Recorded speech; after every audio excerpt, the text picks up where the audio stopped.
Hi, I'm Dr. Donna Marks, and this time we're going to be discussing part two of Learn, Grow, Forgive. And part two is very important because it involves the part of our healing process that deals with our feelings. So, what happens when we're young is that children get upset, they just feel, they cry, they get angry, they stomp their feet, they bawl their eyes out. And when they're encouraged to do that for good reason, not just to get their way, but because they're truly upset about something, then they learn how to just let those feelings flow. They get released, and then 1 minute later, the little child is just happy-go-lucky again. There's no resentments, there's no holding on, there's no depression. They're purged, they're clear, and it's over and done with. But what usually happens, or what frequently happens, I should say, is that when children get upset, they're told not to cry. They're told things like, I'll give you something to feel sorry about. Big boys, are not supposed to cry at all. And, anger is totally out.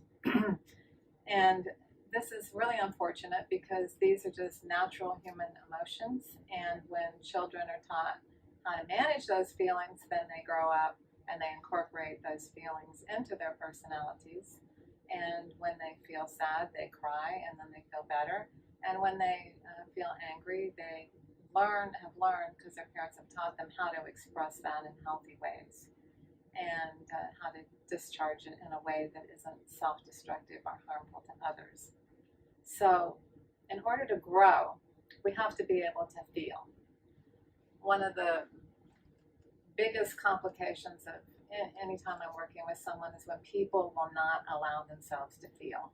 They'll start crying, and I'll visibly see them hold their breath, shut down, and change subjects. And I'll often say, why don't you go back to what you were just thinking and feeling and allow yourself to feel that. And one of the things I really encourage people to do is to breathe, because that opens up the valve and allows the emotions to come forth.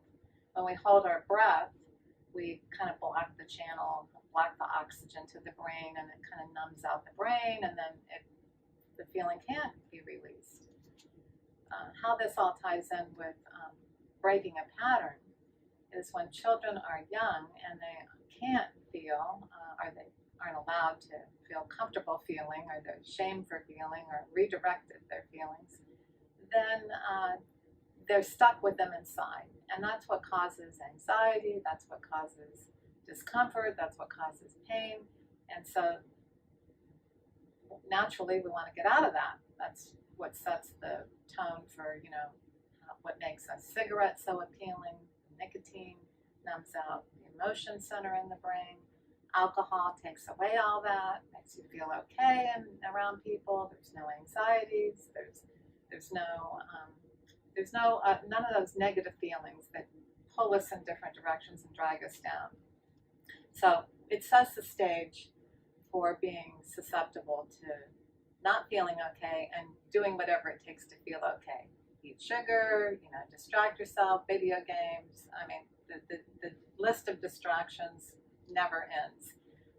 One of the things I talk about in my book, there are 40 million people in the US alone that have these types of patterns they can't break. 40 million people: opiates, drugs, alcohol, cigarettes, sugar, food, pornography, video games, and bad relationships, just to name a few. So these are all attempts to get rid of feelings that we don't want to have and to feel okay, but they don't work. That's the problem. And getting off of them doesn't work either. That's why people go in and out of treatment, in and out of therapy, because what they're doing isn't working. The only thing that will work is for us to grow through those feelings, to be able to experience our humanity and ourself as human beings, and learn how to manage and express those feelings in healthy ways. So I explain how to do that in the book. It's really important. Now, to tie this in from a spiritual perspective, with A Course in Miracles, it teaches us that there are two primary emotions. There's love and there's fear. And we can learn how to choose between the two. So the love part is obvious. You know, you feel good and you approach life with love. Now, some people misunderstand this and they think if I'm not loving all the time, then there's something wrong with me. I'm not being spiritual enough. And that's a real trap because we're not going to feel loving all the time, no matter what we do. Because life is coming at us, people disappoint us, cars pull out in front of us, bills don't arrive on, get paid on time, and our checks are sometimes late, and hurricanes happen, and floods, and our mind is focused on all these things, and so we're not going to feel 100% all the time.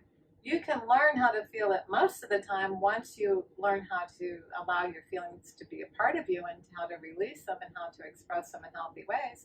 You can feel joy most of the time, but to say to yourself, I'm not spiritual because I feel angry, or I'm going through I'm depressed for 3 days because someone close to me died, that is just utterly ridiculous. But some people will actually take spirituality to that level that it just becomes another form of dysfunctionalism.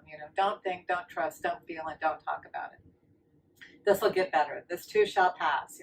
Of course it'll get better, and of course it'll pass, but you may not get better if you don't allow yourself to learn how to feel. So one of the main points I want to make today is that the most important person you will ever love is yourself. And so when you have feelings, to embrace them and to love them as part of your humanity. And in the book, I talk about how to work through these feelings in ways that perhaps you were not taught when you were younger, so that they can become a healthy part of you. That is love. When you treat yourself with love, you're going to be automatically treating other people with love.